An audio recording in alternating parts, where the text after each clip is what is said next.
Admiral William Halsey stared at the contact report from his pilots.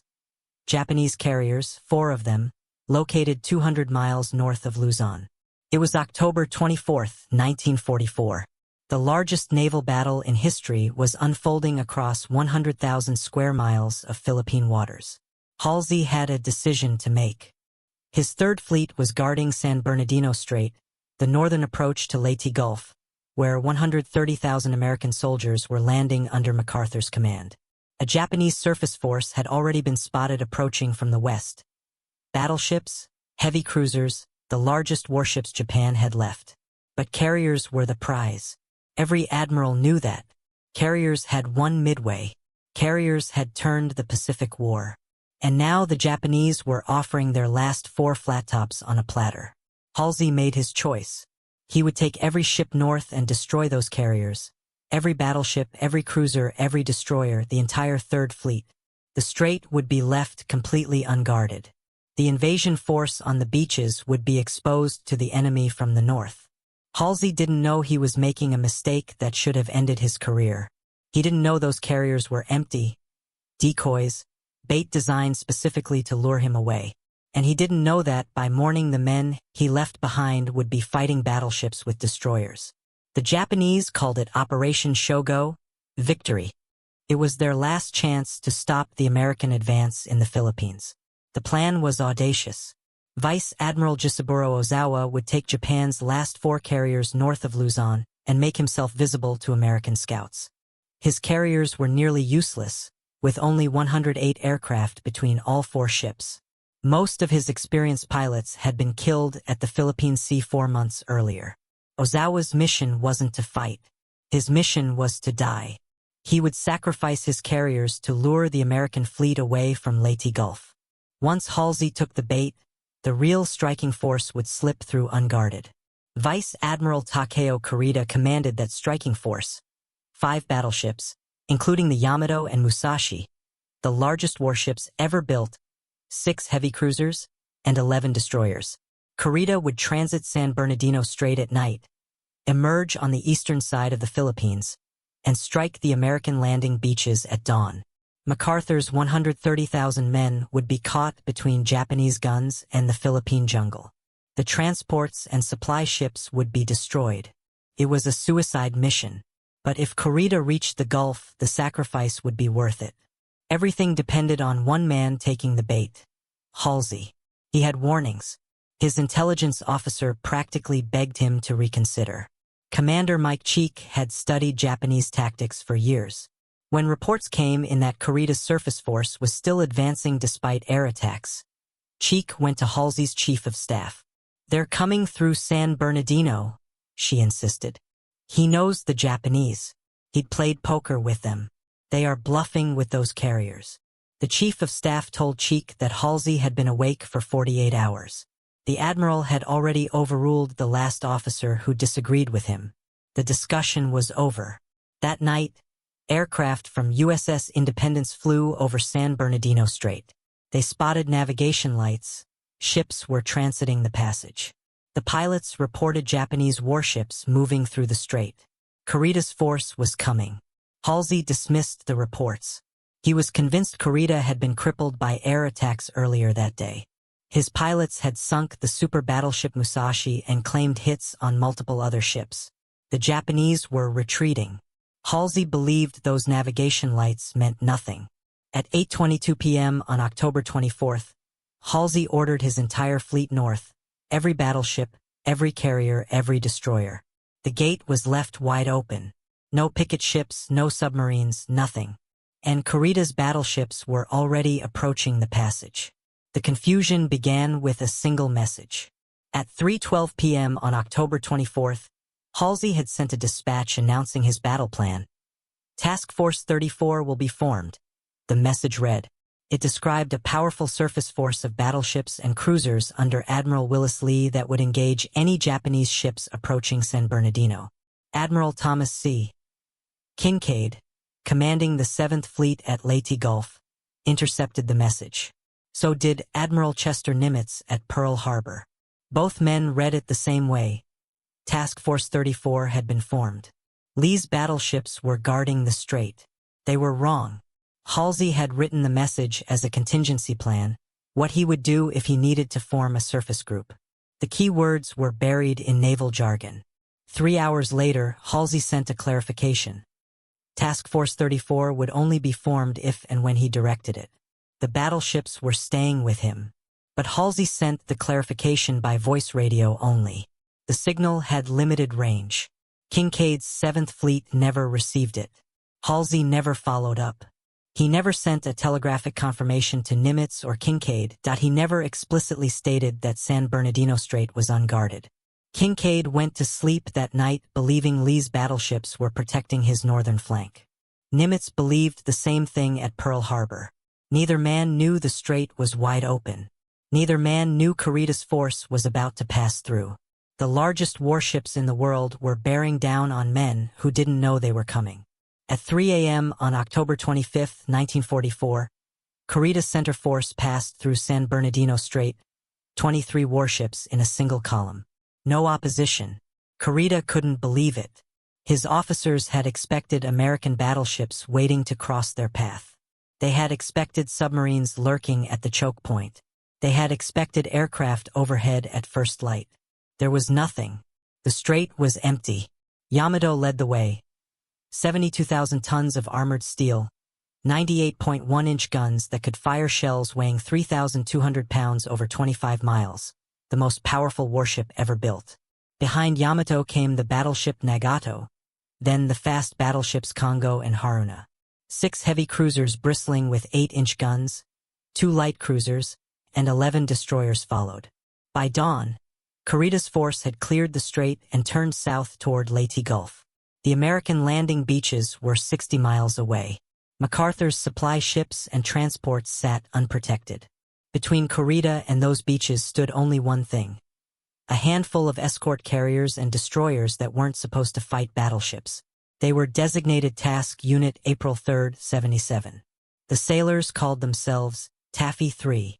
Their commander was about to receive the worst surprise of his life.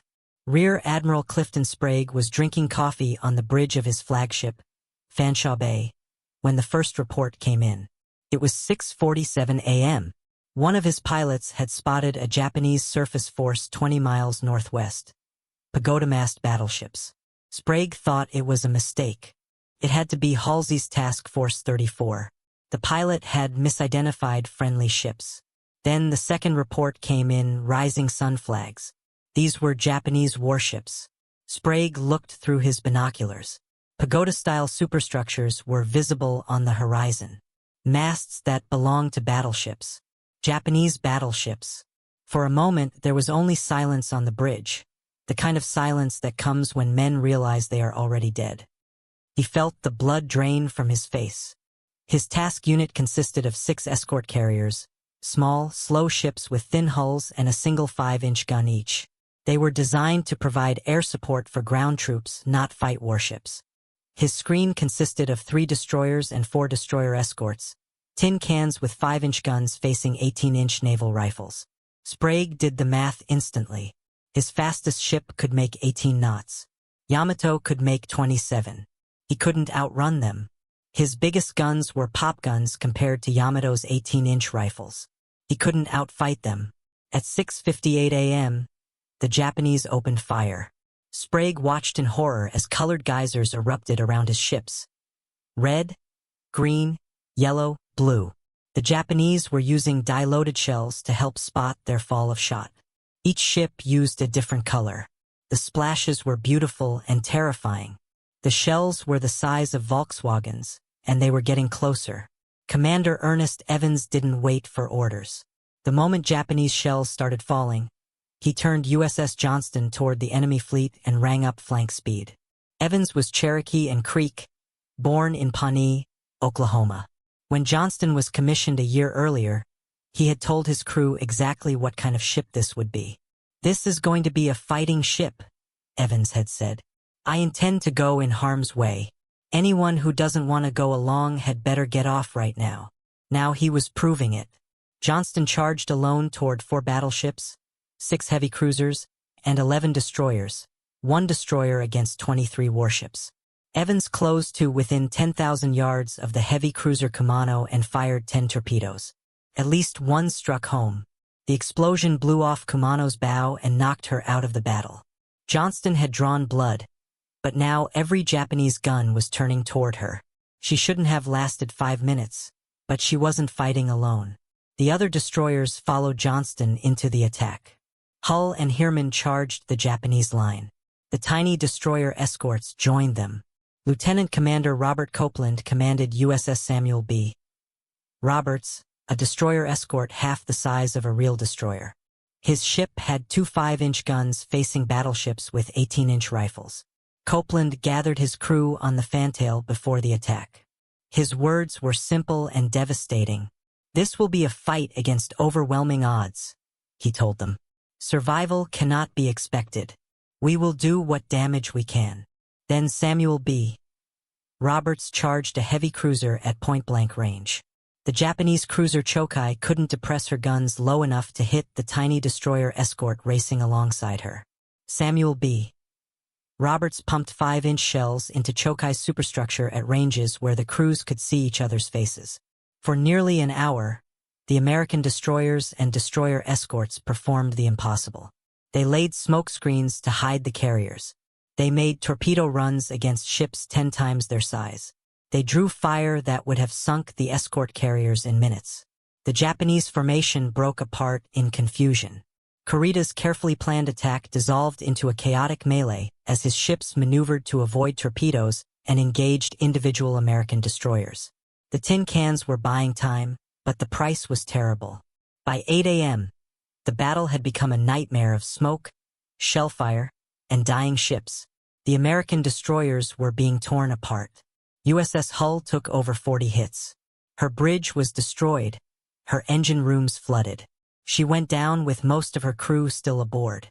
Samuel B. Roberts fought until her guns literally melted from overuse. A Japanese battleship finally landed a direct hit that broke her back. She sank at 9:35 a.m. 90 men lost. On Johnston, Commander Evans refused to stop fighting despite catastrophic damage. His ship had lost all power.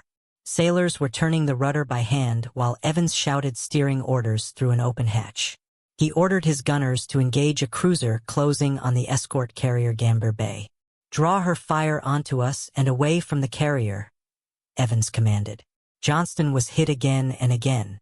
By 9:45 a.m., she was dead in the water and sinking. Evans ordered his crew to abandon ship.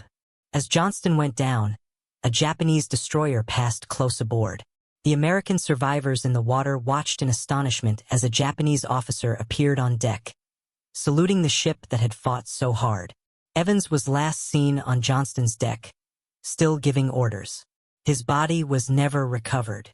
He would receive the Medal of Honor posthumously. But the battle wasn't over, and Halsey still hadn't answered the desperate calls for help. The messages had been flying since dawn. Admiral Kinkaid had sent urgent requests for help the moment he learned Japanese battleships were attacking his escort carriers. Halsey received the messages. He was 300 miles north, closing on Ozawa's decoy carriers. Kinkaid's first message arrived at 8:22 a.m. Enemy battleships and cruisers attacking escort carriers. He asked Halsey to confirm that Task Force 34 was guarding San Bernardino Strait. Halsey's staff decoded the message. The answer should have taken seconds, but Halsey delayed his response. A second message arrived at 8:29 a.m. Request immediate airstrike. A third at 9 a.m. Request Lee proceed top speed to cover Leyte. The messages grew increasingly desperate. At Pearl Harbor, Admiral Nimitz was following the battle through intercepted communications. He couldn't understand what was happening. Where were Halsey's battleships? At 10 a.m., Nimitz sent a message directly to Halsey. It would become the most famous naval dispatch of the war. Where is Task Force 34? The message ended with 3 words. The world wonders. Those last words were supposed to be cryptographic padding, meaningless filler that radio operators removed before delivery. But Halsey's communications officer left them in. Halsey read the message as a stinging rebuke, a public humiliation from his superior. "Where is Task Force 34? The world wonders." He was stunned. Officers on the bridge watched Halsey's face turn white. He threw his cap on the deck in fury. Polly stood paralyzed on his flagship's bridge. Nimitz's message had hit him like a physical blow.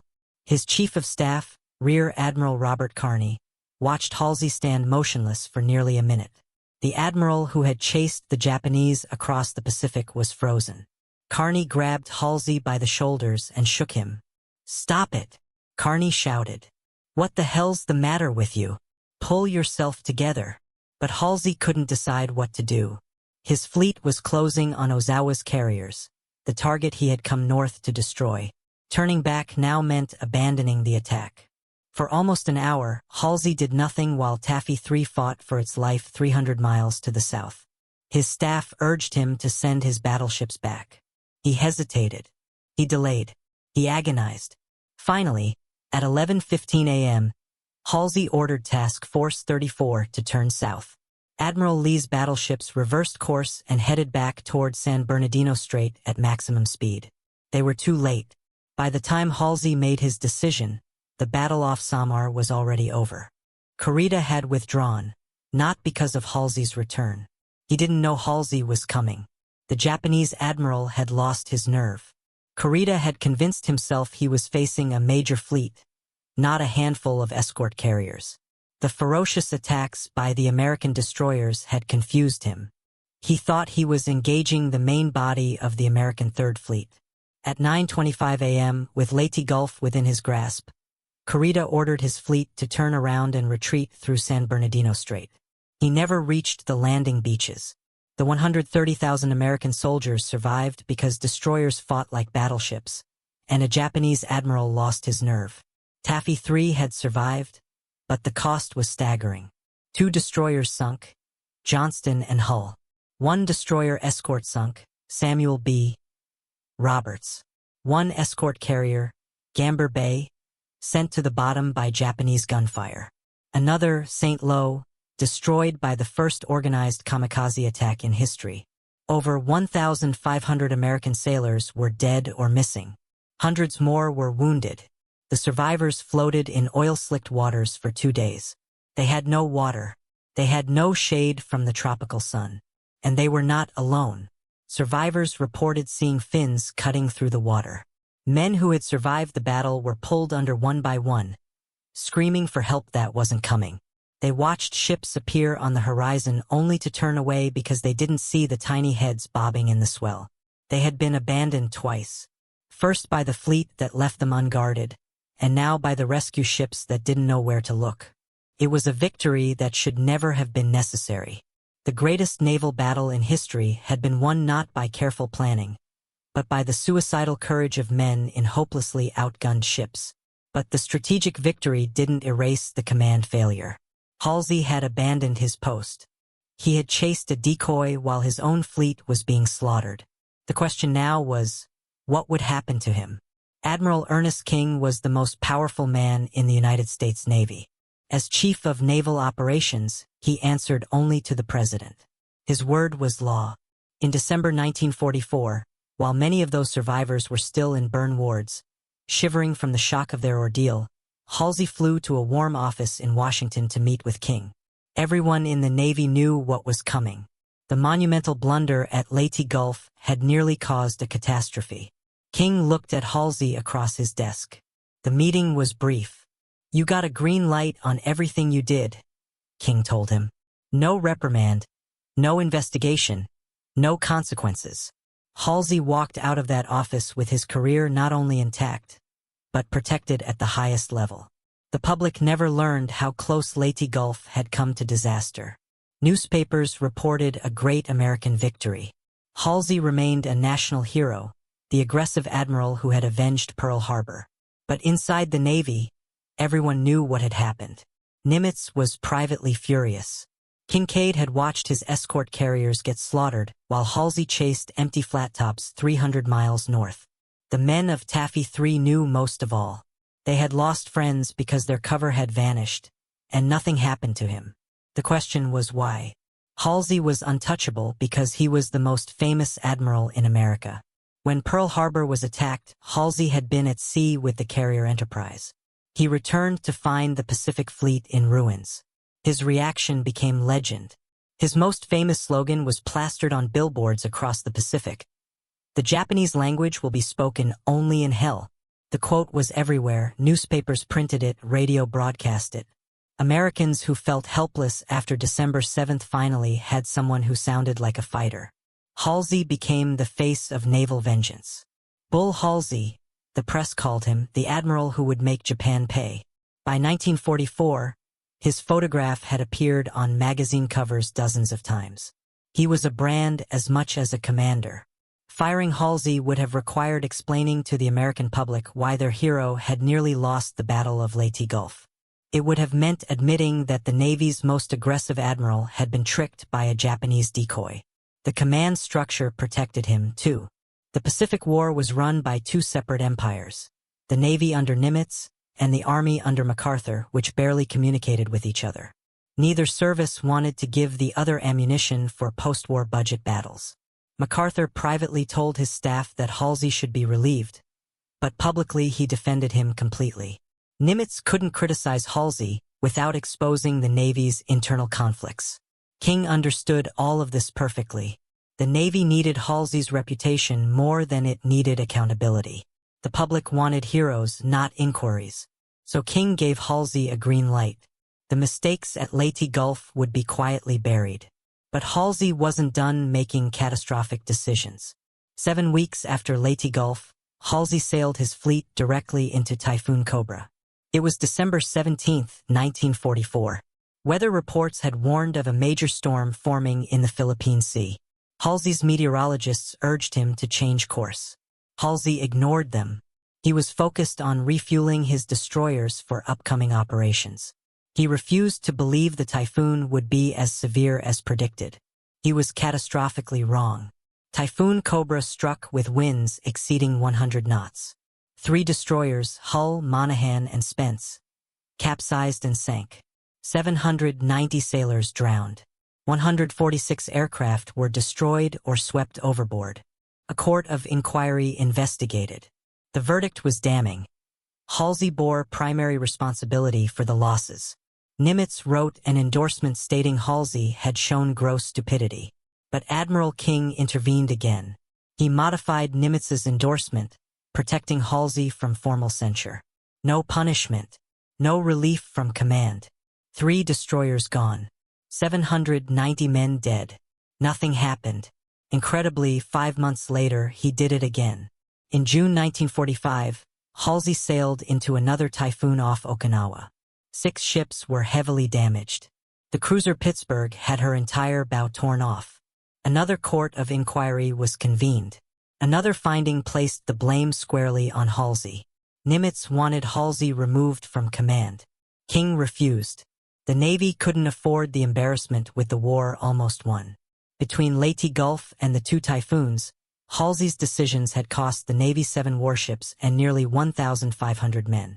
And in December 1945, the Navy promoted him to Fleet Admiral, the highest rank in the service. Compare Halsey's treatment to what happened to George Patton. In 1943, Patton slapped 2 soldiers suffering from combat fatigue. He called them cowards.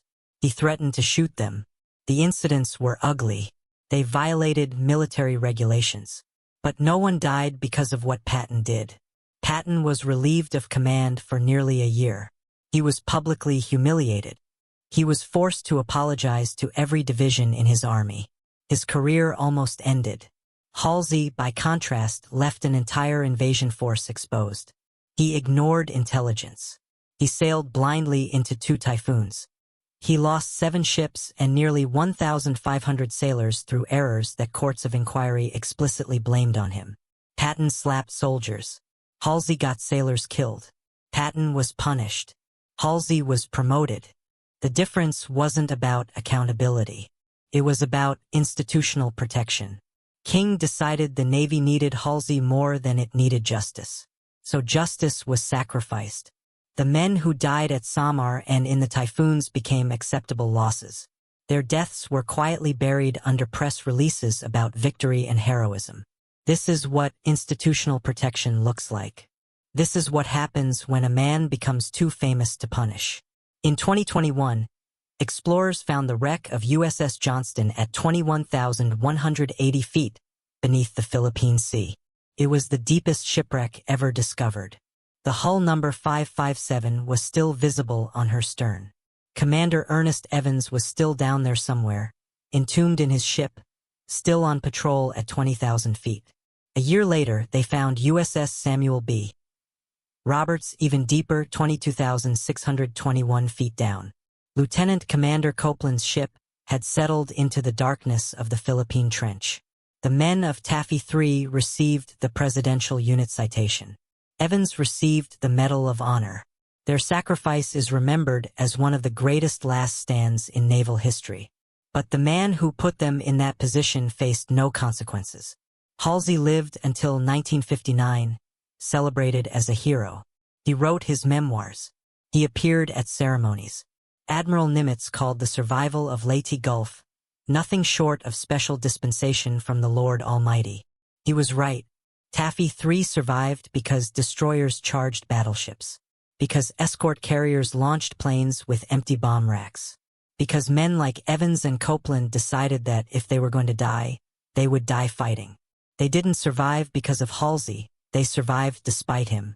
The men of Taffy 3 answered for Halsey's mistake with their lives, and the Navy decided that was an acceptable price to pay.